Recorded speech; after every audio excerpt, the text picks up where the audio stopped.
Welcome to the Real News Network. I'm Paul Jay in Washington. And Monday night in Washington, President Obama defended his policy in Libya. Here's a little bit of what he had to say. We knew that if we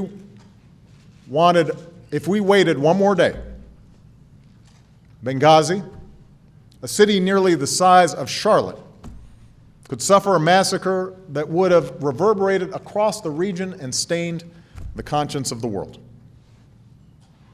It was not in our national interest to let that happen.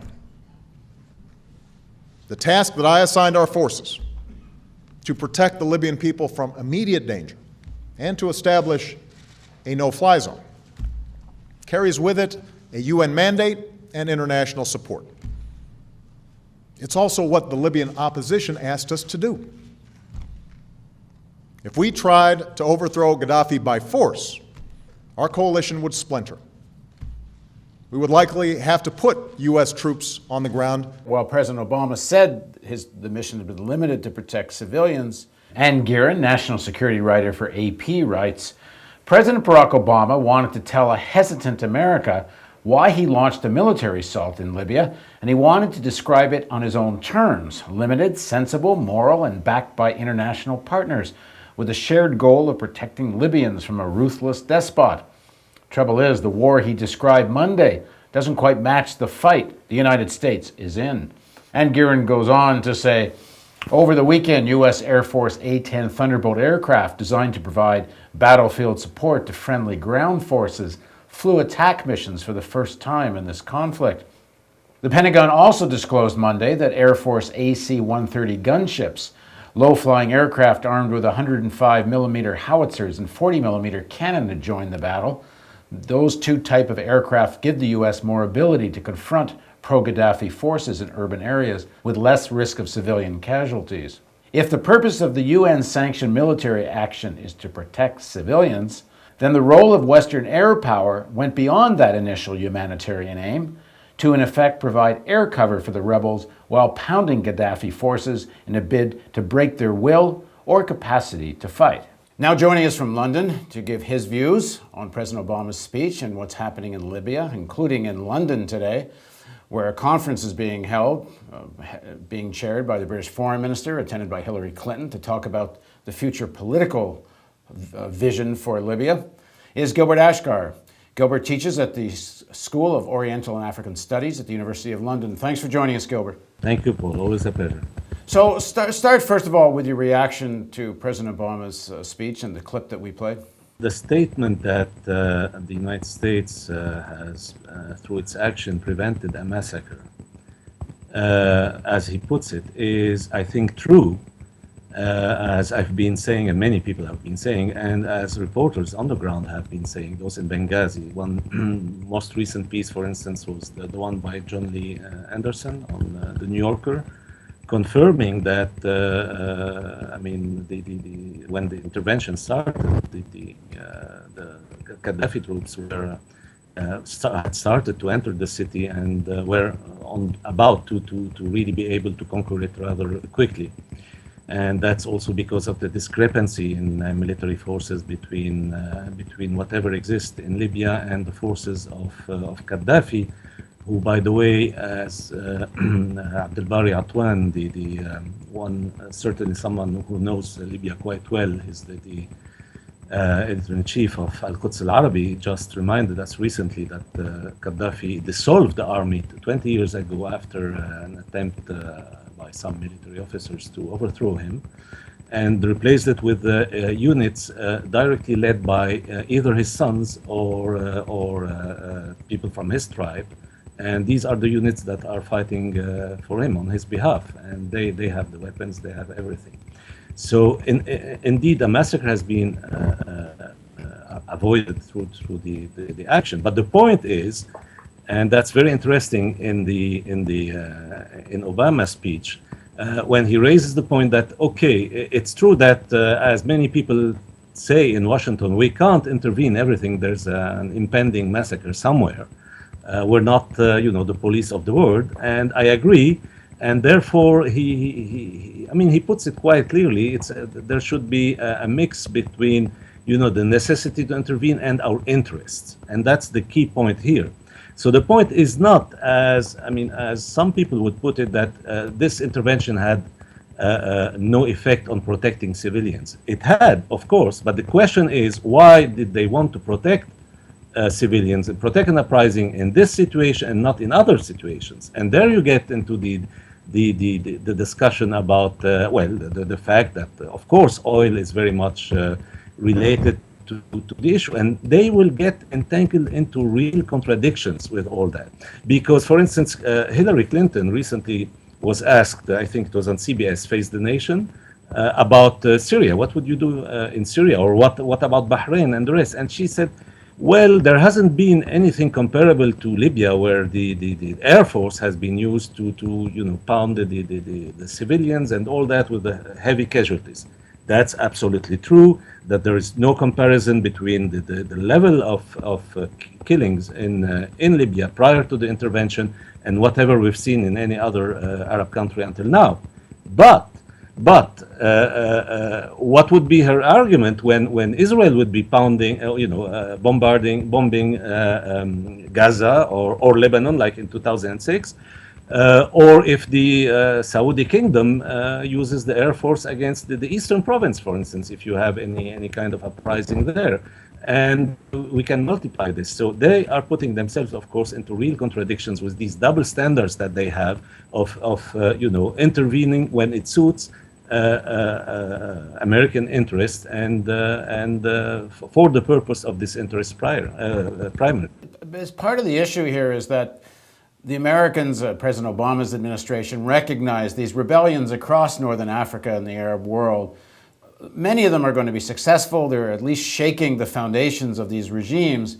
And the United States is very actively interested in determining the outcome. So in Libya, where he says in his speech that it's very confined to protecting civilians and protecting Benghazi, the AP piece I read a quote from, it points out that in fact what's happening on the ground is they're acting more like the air arm of the rebellion. And this is quite different than just protecting civilians. Now they're trying to determine who wins. And this conference in London, they're even involved in, some people are saying they want to find the new Karzai. Yeah, well, I think that one can sense that there are some, of course, differences and disagreements within this coalition. And the United States wanting, now to adopt a kind of low profile and backstage relatively. Of course, not really sustainable, because NATO cannot function without the United States, as everybody knows. But basically, Obama's insistence on the fact that regime change is not part of the mission is not exactly the view of people in Paris, for instance, or even London, I would say, for that matter, where there is this temptation of, fine-tuning or micromanaging the what's happening there on the ground, and therefore, indeed, putting themselves in a position to go for regime change and the rest, and wishing that through that they would get some kind of government which would be supportive of their interests. Now, this said, on the one hand, to imagine that you can have a Karzai through air power alone doesn't hold water. To have a Karzai, you need to have troops on the ground. And the pledge by Obama that we won't send any troops on the ground, he reaffirmed that in his speech. The fact that it is in the UN resolution very clearly against any occupation troops on any part of Libyan territory. And the fact that above all, the fact that the uprising themselves don't want troops, they were very clear about the fact that they don't want troops on the grounds there, makes the possibility, of just deciding from a meeting in London or anywhere else who will rule Libya in case, it's still a big if now, Gaddafi is toppled.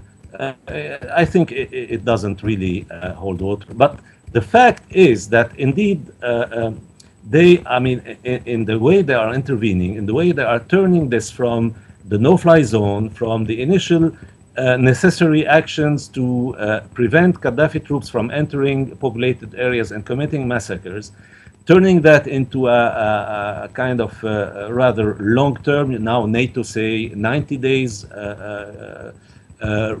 low intensity, as it might turn to be, action, but still there, micromanaging what is happening, is something which should be, in my view, condemned. I made, this position very clear, and it is related to what the British defense minister just said 1 or 2 days ago. He said that we won't deliver any weapons to the insurgents in Libya because this would be contradicting the UN resolution about arms embargo on Libya. So if arms embargo on Libya means everybody in Libya, we should absolutely be against this, because now that they have destroyed, most of what Gaddafi has as air power or whatever, they should, stop this intervention and rather arm the uprising, deliver whatever weapons they need to be able to continue the battle themselves without the NATO fighting on their behalf. I think the anti-imperialist movement should be acting in this direction. So in fact, Hillary Clinton was on one of the Sunday morning programs, and she was asked this question about the arms embargo, and she said she did not think it prohibited arms to the anti-Gaddafi forces. She thought it meant only arms going to Gaddafi's government. So there may be a difference there interpreting this between the U.S. and the U.K. But you think that the position, you support the position that they should be armed and NATO Air Force and such should get out? I think so. I think the no-fly zone, which was the demand of the uprising, has been achieved, basically. If ever there are any threats of something, a resurgence of air power hidden somewhere by Gaddafi, and if needed, this no-fly zone can remain implemented with any actions needed, really, in that sense. But beyond that, of course, I'm against this war being turned into NATO's war, and that's why I am against enabling the uprising to fight for themselves with the weapons it takes. Aren't you concerned about the precedent this all sets? Like, there's one thing, it seems, to have a humanitarian intervention to stop the slaughter of people in Benghazi, but it seems to be another thing entirely to pick the winner in this struggle, which arming one side and bombing the other certainly does. No, yes, as I said, I'm not in favor of them continuing to intervene through, bombing forces on the ground, which are not related any longer to no-fly zone or even civilian protection. This said, I have absolutely no problem with the issue of delivering weapons to the insurgency, because actually they have armed Gaddafi. Gaddafi has been able to buy a huge lot of weapons, and in recent years, after he became, a friend of the West, including Western weapons, and you can find the list on the internet of Western countries that have been selling weapons to Gaddafi. They have armed him, so it's their moral duty to deliver arms to the insurrection. Does Gaddafi have more popular support than people thought? There's no oil state that doesn't have a constituency. I mean, when you have oil, when you have the amount of money, the billions and billions of dollars that an absolute dictatorship like the Gaddafi or the oil monarchies in the Gulf or the Saudi kingdom or anybody like that, they have under their control, they can buy a lot of people. And if you add to that the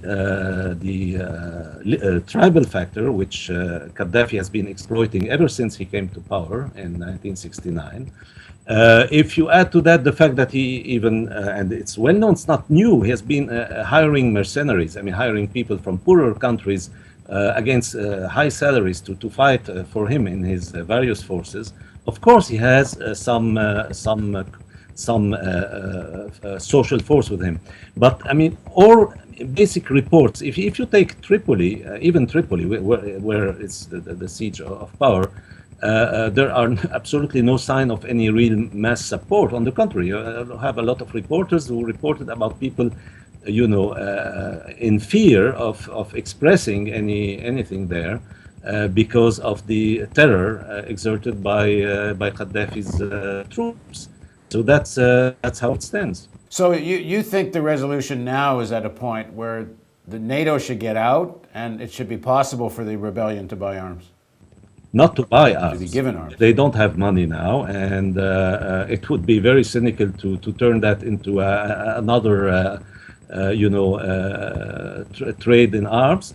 No, they should be given weapons by those countries who armed Gaddafi. This is their responsibility. They should give these people weapons to be able to fight for themselves. Okay, thanks very much for joining us, Gilbert. Thank you, Paul. And thank you for joining us on the Real News Network.